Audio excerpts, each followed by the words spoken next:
A pesar de la política de aislamiento de Estados Unidos hacia Cuba, creo que es muy importante tomar en cuenta que en realidad nunca hubo una separación entre los dos países. Aunque no había relaciones como tal, aunque había muchos conflictos, la verdad es que Cuba y Estados Unidos han estado de alguna manera siempre cerca, y eso es importante tenerlo muy en cuenta para entender lo que sucedió en diciembre pasado.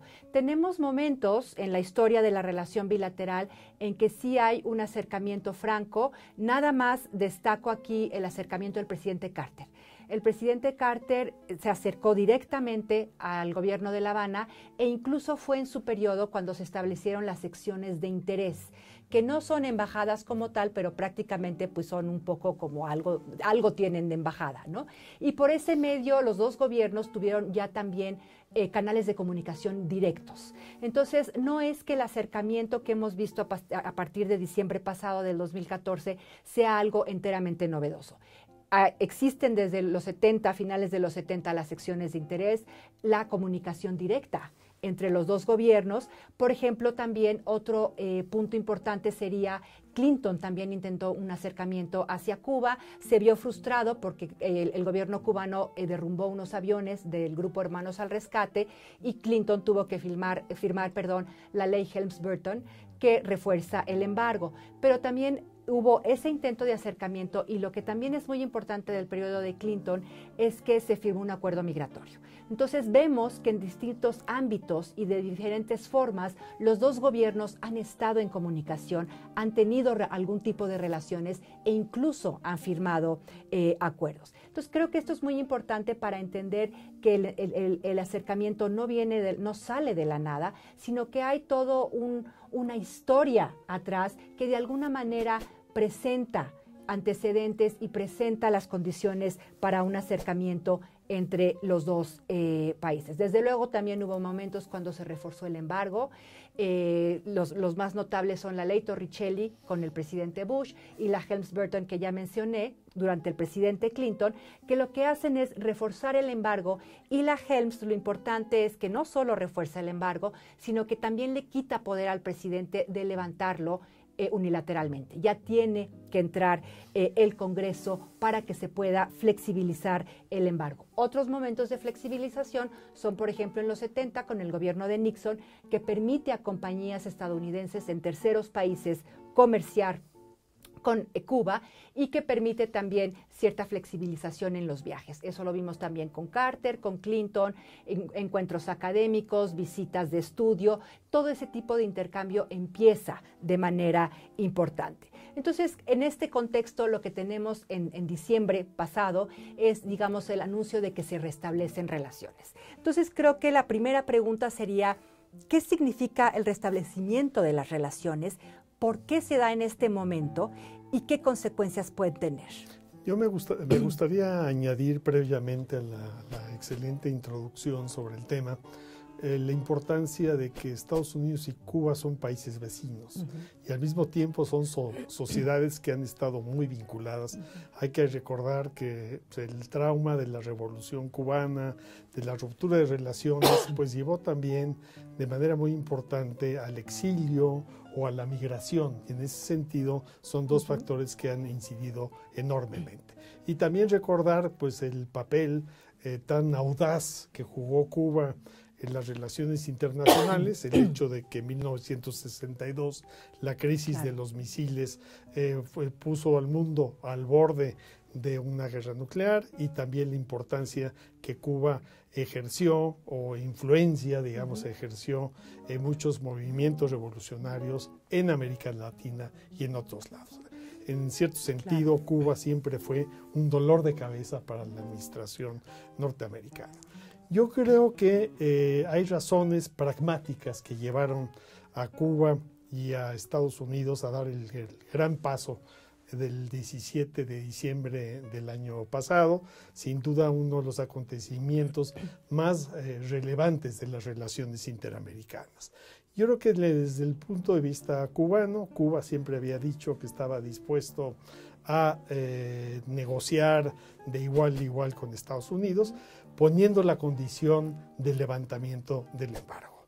Y Estados Unidos también ponía como una condición esencial que Cuba debería de modificar su régimen político bajo el argumento de la temática de la democracia y los derechos humanos. Y no ocurrió ni uno ni el otro. Exacto. Eso es muy interesante. Yo creo que esto fue en gran medida gracias a la habilidad de la diplomacia del Vaticano, de la Santa Sede, que tendió puentes para encontrar a través, sobre todo yo diría, de un acuerdo humanitario básicamente, de liberación de presos, de al mismo tiempo de contrapartes de acusados de espías cubanos en Estados Unidos, con un espía cubano que estaba en Cuba habiendo servido los intereses de Washington, y así se facilitó. Pero yo creo que hay un elemento fundamental. Uno, desde el punto de vista norteamericano, la decisión del presidente Obama de dejar un legado muy importante en su política exterior y sobre todo en América Latina, donde Estados Unidos ha estado muy ausente en función de sus prioridades desde el 2001, de la guerra contra el terrorismo, otras regiones, el Medio Oriente, Ucrania, Rusia, etc. Y es una vuelta a América Latina y al mismo tiempo es levantar un argumento anti-norteamericano de mucho peso que facilita, yo diría, un nuevo diálogo hemisférico. Y desde la perspectiva cubana, hay que recordar que Cuba ha vivido bajo la dependencia o el subsidio de diferentes países, primero como colonia española, luego con Estados Unidos, con la Unión Soviética y finalmente también con Venezuela. Y Venezuela entra en una fase sumamente crítica de su vida política, económica y social, y creo que hay una lectura inteligente, pragmática por parte de Cuba de que hay que dar un paso que permita precisamente establecer una base mínima, que es la decisión de establecer relaciones. Pues ya podremos conversar más adelante todas las implicaciones, no es un proceso fácil, pero creo que es que Cuba logra pues establecer un diálogo al mismo tiempo teniendo en cuenta sus intereses soberanos y señalando muy claramente que no va a aceptar imposiciones a su propia gente. Exacto, yo estoy totalmente de acuerdo con lo que acaba de decir el embajador Claude Heller y resaltaría nada más entonces que lo novedoso de la declaración de diciembre fue justamente lo que él nos dice, las dos posiciones históricas de los dos países, levantamiento de embargo por parte de la parte cubana y democratización por la parte de Estados Unidos.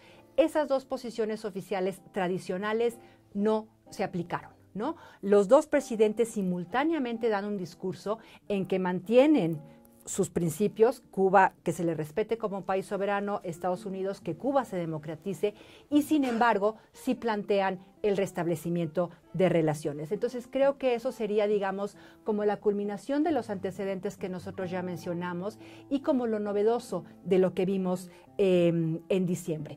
También es importante mencionar, no sé usted qué opina, embajador, pero por ejemplo, inicia el proceso, se da la declaración el 17 de diciembre, inicia el proceso, Clinton flexibiliza partes del embargo, Cuba libera a prisioneros políticos y sin embargo, en la reunión de la CELAC, el discurso de Raúl Castro es muy interesante porque lo que dice es, nosotros necesitamos que se levante el embargo y además que nos paguen, ¿no?, todo lo que ha implicado el embargo y que salgan de Guantánamo.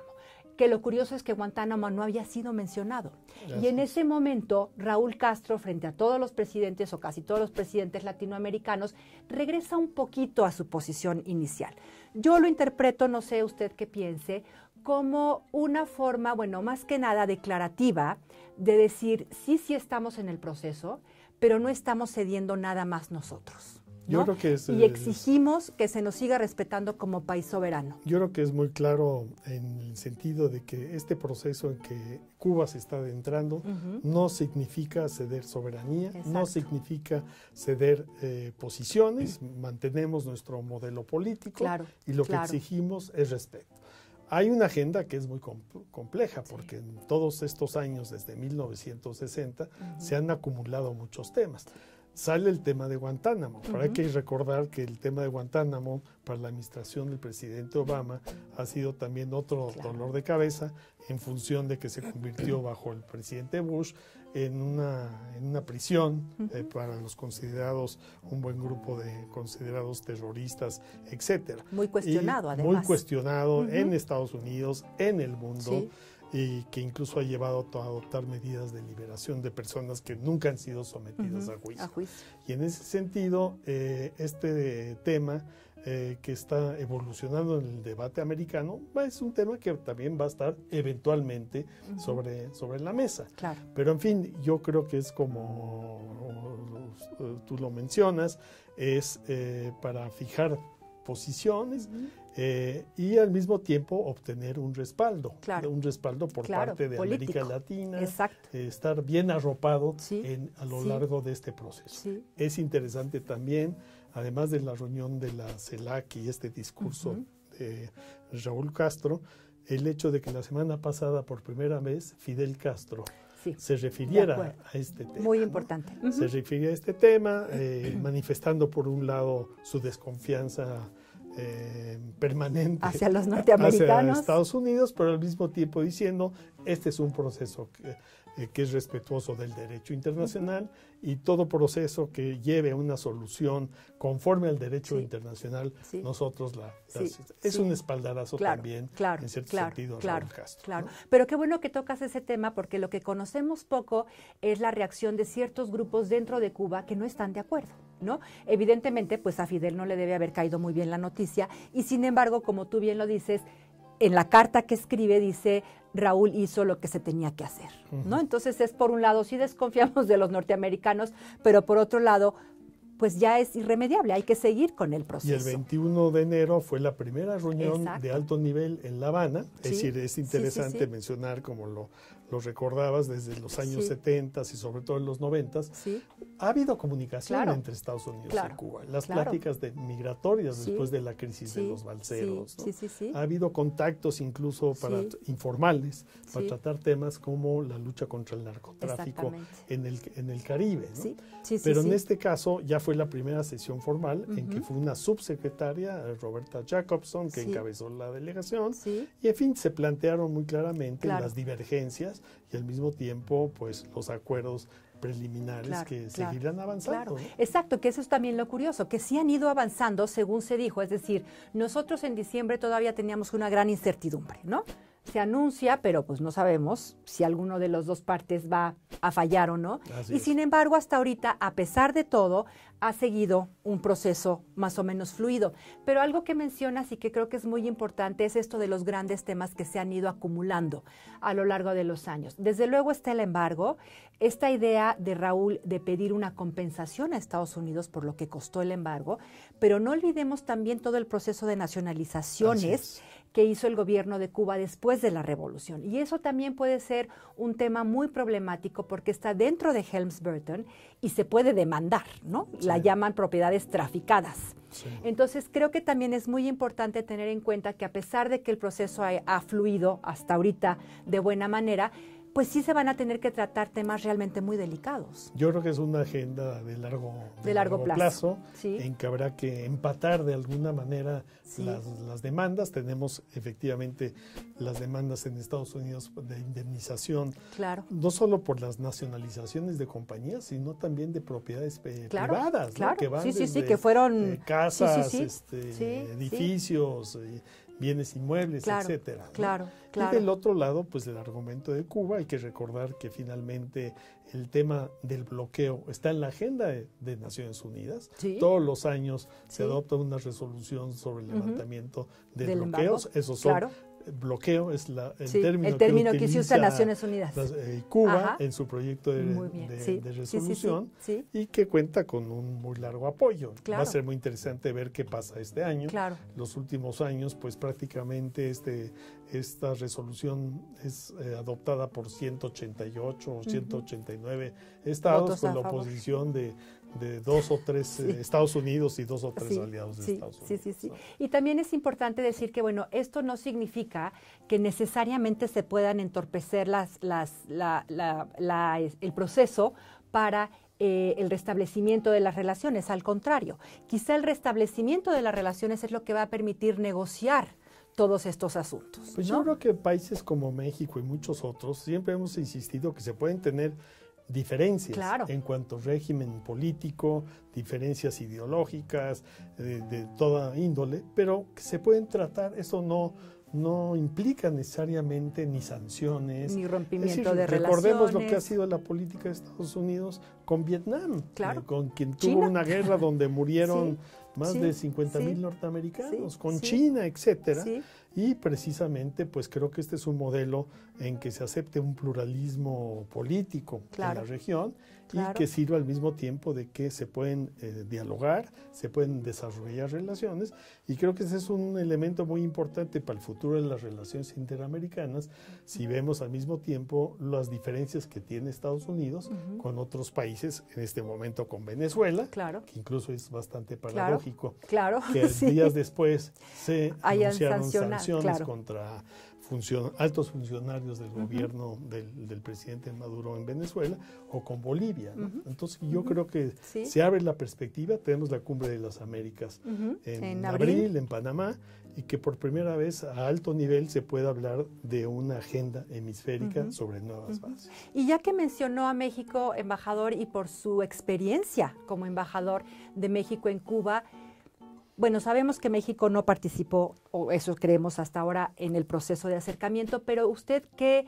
papel le ve a México en el futuro? ¿Podemos tener algún papel en todo este proceso de acercamiento, o simplemente nos mantendremos como observadores y ya tendremos un papel después cuando la situación se haya más o menos regularizado? México es un país no solo amigo tradicional de Cuba, sino vecino. Es decir, hay temas que inciden en nuestra agenda, temas que también tienen que ver con nuestra propia seguridad nacional, que deben formar parte de toda esta agenda. México, la verdad, perdió capacidad de interlocución, sobre todo en los últimos 12 años, en que pues prácticamente las relaciones, si no al borde de la ruptura, estuvieron realmente congeladas. Desde el inicio de la presente administración, el gobierno de México ha manifestado su voluntad de recobrar la relación con Cuba, de acompañar este proceso que se ha venido dando de reformas en Cuba. Fue en enero del año pasado que el presidente Peña viajó a Cuba, y que incluso se firmaron una serie de acuerdos, incluso condonando parte de la deuda cubana hacia México. México tiene que recuperar esta capacidad de interlocución y de acompañamiento, ¿no? Es decir, yo creo que este es un proceso complejo, en que México en distintos momentos, como muy bien lo señalabas, había sido intermediario, comunicador entre Estados Unidos y Cuba sobre diferentes temas, diferentes aspectos, y yo creo que México debe jugar ese papel, teniendo en cuenta que también la normalización de relaciones entre Estados Unidos y Cuba le abre a México nuevas perspectivas para intensificar su relación con Cuba.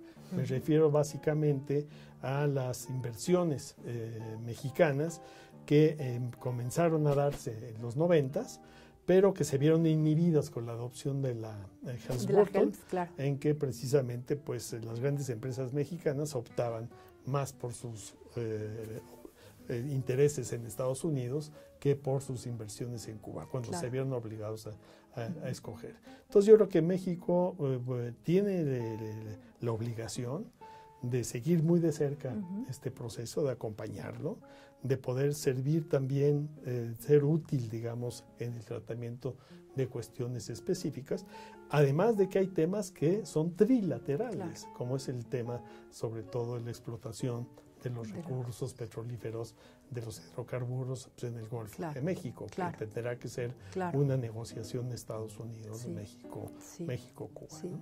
Y otro tema que también creo que es muy importante y que ha estado en los medios últimamente es el de la migración.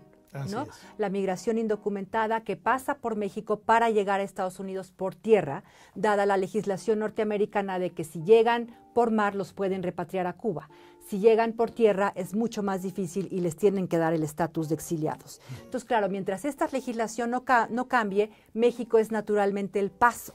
Y como sabemos, pues se trata de una migración indocumentada, víctima de violaciones de derechos humanos, etcétera. Entonces, creo que también ahí tenemos un tema que nosotros no podemos negociar directamente con Estados Unidos, pero que evidentemente la negociación que tengan Cuba y Estados Unidos nos va a afectar muchísimo. Incluso en Estados Unidos se empieza a ver algunos reclamos de que ya la población cubana no tiene que, dentro de este nuevo contexto, merecer un trato privilegiado, lo Ciertamente. de este acceso, si llegan a territorio americano, pues se les da el asilo, ¿no? Claro, claro, sí. Sino que tendría que modificarse también exacto, esa política. Exacto. Y quizá la pregunta también sería, digamos, en términos generales, si nos afecta que Estados Unidos y Cuba ya restablezcan relaciones. Yo creo, pero esto habrá que verlo, que a lo mejor lo que estamos viendo es como ya la culminación, que la vimos desde el fin de Guerra Fría, pero todo ese valor político tan importante que tuvo Cuba para la política exterior de México en términos de un juego de Guerra Fría entre Cuba y Estados Unidos, eso se empieza a perder con el fin de la Guerra Fría, se empieza a perder, digamos, en los 90, etcétera. Después viene el proceso de deterioro en la relación con Cuba, pero creo que ahora ya es muy claro que ese periodo terminó, ¿no? Terminó un periodo de la política de México hacia Cuba y tenemos que empezar otro. Y lo que es muy importante es justamente lo que usted decía de tenemos que empezar otro con temas que nos incumben directamente, ¿no? Así es. Entonces, digamos, ahora estaríamos con la página en blanco para ver cuál va a ser la política de México hacia Cuba. Así es, así es. Yo creo que es uno de los principales desafíos. En cierto sentido, México se quedó sin temas de política exterior en los 90s. Sí. Lo vimos con El Salvador, lo vimos con Nicaragua, después del proceso de Contadora, que eran, digamos, temas que le daban un gran papel a contenido, México. Claro. Y hay que recordar que México también ha estado marginado de otros temas, por ejemplo, de las conversaciones en La Habana, entre las FARC y el gobierno de Colombia.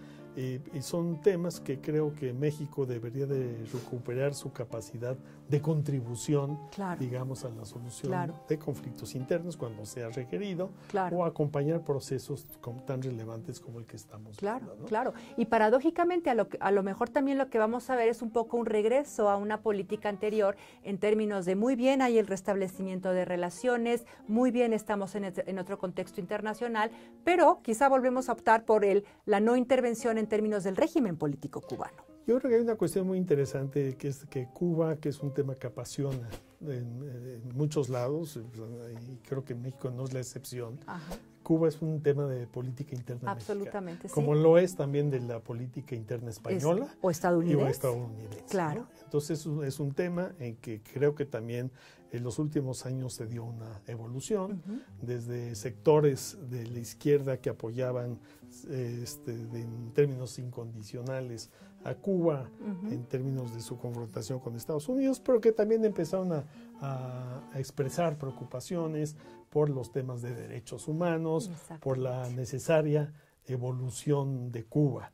Pero yo creo que un tema fundamental, más que no intervención en los asuntos de Cuba, es la importancia de que sea el pueblo cubano, que sea Cuba, quien decida su propio futuro. Y esto es muy importante en su relación con Estados Unidos y en su relación con el resto de América Latina y del mundo. Sí. ¿no? Sí, y finalmente creo que también se abre para México un espacio de lograr tener una posición más fuerte y más activa en términos regionales, ¿no? México como el actor latinoamericano que está en el norte y que ahora no solo tiene algo que hacer con Centroamérica, porque pues ahí tenemos un problema serio, sino que también podemos incluir el Caribe, ¿no? Como que podemos tratar de redefinir este papel de nosotros en la parte norte de América Latina tenemos algo que decir y algo que hacer. En 96, La Habana fue justamente la sede de la primera reunión del establecimiento de la Asociación Latinoamericana de Estados para el Caribe, en que México impulsó mucho junto con Cuba.